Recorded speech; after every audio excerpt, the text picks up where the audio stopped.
صلی اللہ علی محمد صلی اللہ علیہ وسلم۔ السلام علیکم ورحمۃ اللہ وبرکاتہ۔ اس ہفتے کی دعا یہ ہے: اللہم انی اعوذ بک من زوال نعمتک وتحول عافیتک وفجاءة نقمتک وجمیع سخطک۔ بہت امپورٹنٹ دعا ہے، اس لیے کیونکہ جن حالات سے ہم گزر رہے ہیں ان میں یہ دعا یاد رکھنا بہت ضروری ہے۔ دعا کیا ہے؟ اللہم انی اعوذ بک، اے اللہ میں تیری پناہ میں آتی ہوں۔ کس چیز سے؟ من زوال نعمتک، نعمتوں کے زوال سے۔ ہمیں اتنی اللہ تعالیٰ نے نعمتیں دی ہوئی ہیں، ڈر لگتا ہے نا کبھی اللہ یہ نعمت ہی نہ چھن جائے، کیونکہ دن ایک سے نہیں رہتے۔ آج اوپر ہے نا تو دیر نہیں لگتی انسان کے نیچے سے زمین نکل جانے میں۔ بڑے بڑے امیر ہوتے ہیں اور کچھ عرصے میں فقیر ہو جاتے ہیں۔ اس طرح اور بے شمار نعمتیں ہیں، صرف مال کی نہیں بات کریں، ہر نعمت کی بات۔ یہ ہمارے اعضاء نعمت ہے اللہ کی، زندگی نعمت ہے اللہ کی، اسی طرح صحت نعمت ہے بہت بڑی اللہ کی، ایمان نعمت ہے اللہ کی طرف سے۔ تو یہ نعمتوں کے چھن جانے سے ان میں ساری نعمتیں آ گئی۔ اے اللہ جتنی تو نے مجھے نعمتیں دی ہیں، ہم تو گن بھی نہیں سکتے نعمتوں کو، اور اللہ نے دی ہیں وہ جب چاہے واپس لے لے، ہم کچھ کہہ نہیں سکتے، یہ ہمارا حق نہیں ہے۔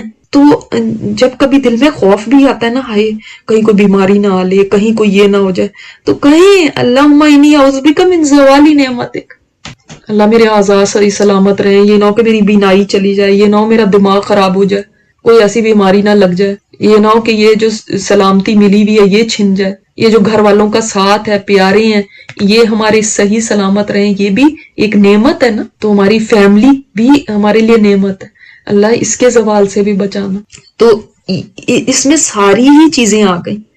تو یہ جو خوف ہے نا، اس کو مطلب اپنے اندر نہ رہنے دیں، یہ دعا کر کے اللہ کی پناہ میں چلے جائیں تو نعمتوں کا بھی زوال آ جایا کرتا ہے۔ تو ہم سب سے پہلے یہ کہتے ہیں اللہ ہمیں نعمتوں کے زوال سے بچانا اپنی پناہ میں لے کے، وَتَحَوُّلِ عَافِيَتِكَ، اور تحول کیا ہے؟ حول سے ہے، جیسے لا حول ولا قوت، ہم نے کہا تھا نا، حول کا مطلب ہوتا ہے ایک چیز کا دوسری سے سبسٹیچیوٹ ہو جانا، چینج ہو جانا۔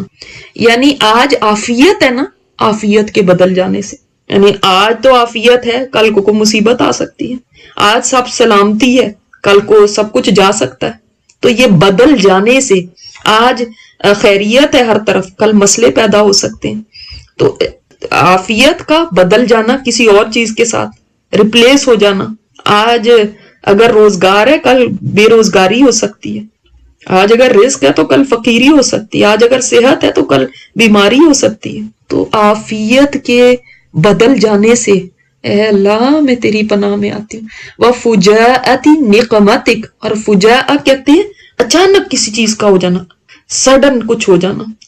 تو نقمتک سزا، تو تیری سزا کے اچانک وارد ہو جانے سے۔ اب دیکھتے ہیں کئی دفعہ ایسے حادثات ہو جاتے ہیں، اتنے اچانک ہوتے ہیں کہ انسان وہ ایکسیپٹ بھی نہیں کر پاتا کہ یہ ہو کیا گیا میرے ساتھ۔ تو اللہ تیری سزا کے اچانک آ جانے سے، کہتے ہیں نا جس طرح ناگہانی آفات یا حادثات، اللہ معاف فرمائے ہمیں، یعنی ایسی پکڑ سے اللہ تعالیٰ بچا لینا۔ اور یہ بعض دفعہ کسی کی موت کی صورت میں، بیماری کی صورت میں، یا ایسے کسی آفت کی صورت میں آ سکتی ہے، جیسے آج ہمارے اوپر آفت آئی ہوئی، کیسے دنوں کے اندر کیا سے کیا ہو گیا جس کا کبھی کوئی سوچ بھی نہیں سکتا تھا۔ یعنی یہ سال شروع ہوا تو کوئی نہیں کہہ سکتا تھا کہ ہم ان حالات میں بیٹھے ہوں گے۔ وَجَمِيعِ سَخَطِكَ، اور اللہ تیری ہر قسم کی ناراضگی سے اللہ میں تیری پناہ لیتی ہوں، کیونکہ اللہ جس سے ناراض ہو گیا نا تو وہ تو ہلاک ہو گیا، وہ تو مارا گیا بس۔ تو اللہ میرے سے کوئی ایسا عمل نہ ہو جائے، کوئی ایسا بول نہ بولا جائے، کوئی ایسا رویہ نہ میرا ہو جائے کہ جس میں تیری ناراضگی، کوئی ایسا کام نہ میرے سے ہو جائے۔ تو تیری ہر قسم کی ناراضگی سے میں تیری پناہ میں آتی ہوں۔ تو تو بے شک سجدوں میں مانگے، سجدے کی تسبیح کر کے اس وقت مانگ لیں یہ دعا ہے، یا سلام پھیرنے سے پہلے مانگ لیں۔ آپ کو پتا ہے فرض نماز کے سلام پھیرنے سے پہلے دعائیں قبول ہوتی ہیں، سجدوں میں دعائیں قبول ہوتی ہیں۔ تو یہ کتنی بڑی ضرورت ہے آج کی ہماری یہ دعا، اس دعا کو ضرور مانگیے۔ اللہ تعالیٰ چھینے نہ ہم سے جو ہمیں اس نے عطا فرمایا ہوا، یہ اس کی مہربانی ہے۔ ہم اس قابل نہیں تھے جتنا کچھ اس نے ہمیں دیا ہوا، تو ہم نعمتوں کا شکر بھی ادا نہیں کر پاتے، تو اگر اللہ واپس لے لے تو کیا ہوگا؟ تو اللہ نعمتوں کے زوال سے بچانا۔ اللہ تعالیٰ ہم سے قبول فرمائے، ہمیں تقوی نصیب فرمائے، اور ہماری جو بھی عبادات ہیں ان کو اپنی شان کے مطابق ان کا اجر عظیم عطا فرمائے۔ سبحانک اللہم و بحمدک، نشہد ان لا الہ الا انت، نستغفرک و نتوب الیک۔